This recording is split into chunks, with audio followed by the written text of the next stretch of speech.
Halo semuanya, seperti biasa, kembali lagi bersama admin.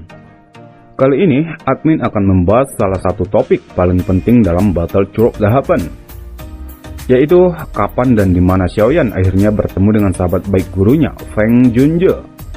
Oke, sebelum kita bahas, intro dulu coy.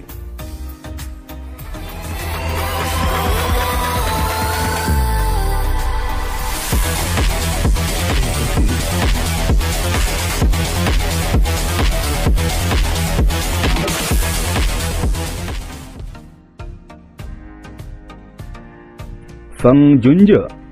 Sebelumnya, Yao sudah pernah menyebut nama ini pada Xiaoyan saat dia ditangkap oleh Hall of Soul.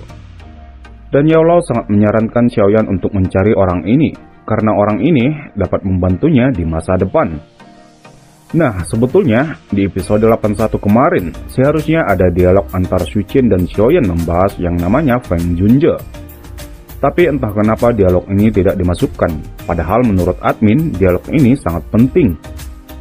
Oke, mari kita bahas kapan dan di mana Xiaoyan pertama kalinya akan bertemu dengan Feng Junje. Feng Junje atau nama aslinya Feng Xian adalah sahabat baik Yao.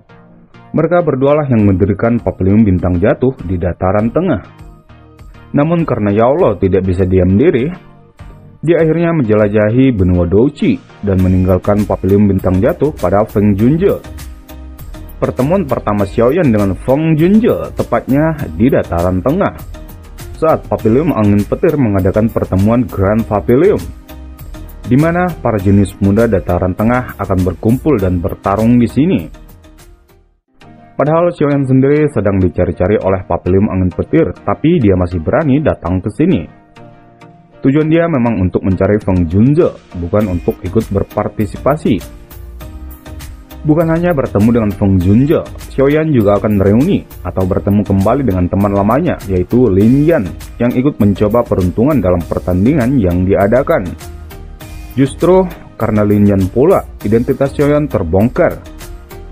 Karena pada saat itu, Lin Yan sudah mengaku kalah, namun lawannya, Wang Chen dari Yellow Spring Papilium malah ingin membunuhnya dan memberikan serangan fatal. Di saat kritis inilah Xiaoyan akhirnya muncul dan melawan balik Wang Chen dan mengalahkannya. Namun ketika Xiaoyan akan pergi membawa Lin Yan meninggalkan Papilium Angin Petir, Wang Chen yang sudah pernah bertarung dengan Xiaoyan sebelumnya di pegunungan Kolam Darah Surga akhirnya mengenalinya. "Kamu adalah Xiaoyan, bukan?" Akhirnya seluruh Papilium Angin Petir jadi gempar. Para tetua bahkan pemimpin Le Junje terkejut. Hanya Feng Junje yang masih tenang di tempat duduknya. Xiaoyan lari. Lin Yan buru-buru berteriak dari dalam arena. Kekuatan orang-orang ini terlalu menakutkan. Xiaoyan sedikit menggelengkan kepalanya. Tempat ini adalah markas besar Papilium Angin Petir. Lebih mudah diucapkan daripada dilakukan ketika harus melarikan diri. Matanya kemudian terangkat saat dia melihat kejauhan. Akhirnya berhenti di tempat Feng Junje. Sambil menengkupkan tangannya, dia berkata, "Feng Junje, diri kecil ini mengharapkanmu untuk melihat sesuatu." Feng Junje terkejut ketika dia melihat Xiaoyan tiba-tiba berbicara dengannya. Dia segera tersenyum dan berkata, "Anak kecil, masalah ini adalah antara kamu dan Papilium Angin Petir. Sepertinya itu tidak ada hubungannya denganku." Feng Junje tidak mengenal Xiaoyan, tentu dia tidak akan menyinggung Papilium Angin Petir. Xiaoyan menyeringai. Dia kemudian melepas cincin hitam kuno yang ditinggalkan Yao dari jarinya. Setelah itu, dia melemparkannya pada Feng Junje. Feng Junje merajut alisnya dan melihat benda hitam gelap yang terbang ke arahnya dan menangkapnya. Kemudian dia perlahan membuka tangannya. Cincin hitam gelap yang luar biasa akrab tergeletak di dalamnya.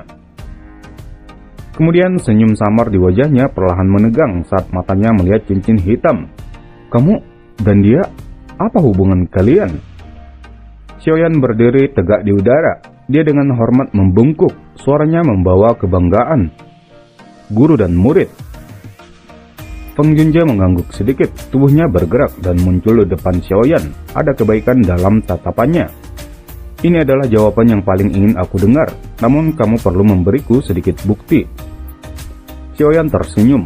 Dia mengelurkan tangannya dan menunjuk segel api di dahinya. Setelah itu, gumpalan kecil api putih dengan cepat melompat ke ujung jarinya. Bone Chilling Flame. Mata Feng Junje terkejut ketika dia melihat nyala api putih kecil. Bone Chilling Flame ini seharusnya menjadi sesuatu yang teman lamanya secara sukarela simpan dalam tubuh Xiaoyan. Selain itu, semua ini adalah bukti kuat yang dapat membuktikan hubungan antara Xiaoyan dan Yao Lao. Feng Junje perlahan mengangkat kepalanya saat dia menghirup nafas. Teman lama, kamu telah mempersulitku untuk menemukanmu selama ini. Xiaoyan diam ketika dia mendengar kegembiraan kecil dan kelelahan dalam suara Feng Junje. Kemudian Feng Junje melambaikan tangannya dan tertawa pelan. Kamu adalah muridnya. Tolong jangan panggil aku dengan cara ini. Aku yang tua disebut Feng Xian. Aku tidak akan berbicara tentang hubunganku dengannya secara detail. Jika kamu tidak keberatan, kamu juga dapat menganggapku sebagai gurumu di masa depan. Murid dari seorang teman lama menyapa Feng Tua. Xiaoyan juga bukan orang bodoh. Dia secara alami mengerti dan dengan cepat menyambutnya. Feng Junje dengan penuh semangat tertawa dan mengangguk dan berkata, "Tinggalkan masalah hari ini padaku." Setelah mengatakan ini, dia tidak menunggu Xiaoyan mengatakan apa-apa lagi. Dia berbalik dan tatapannya dilemparkan ke wajah dingin Lei Junje. Lei Junje, aku bisa memberimu hal-hal lain hari ini. Namun, papilium angin petir tidak bisa menyentuh Xiaoyan. Oke, itulah pertemuan pertama Xiaoyan dengan Feng Junje. Jika kalian penasaran adegan selanjutnya, kalian bisa baca novelnya di chapter 1025. Oke, terima kasih.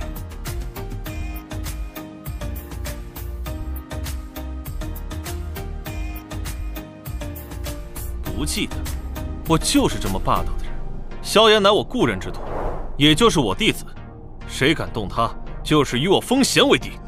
哇，到底是什么样的故人？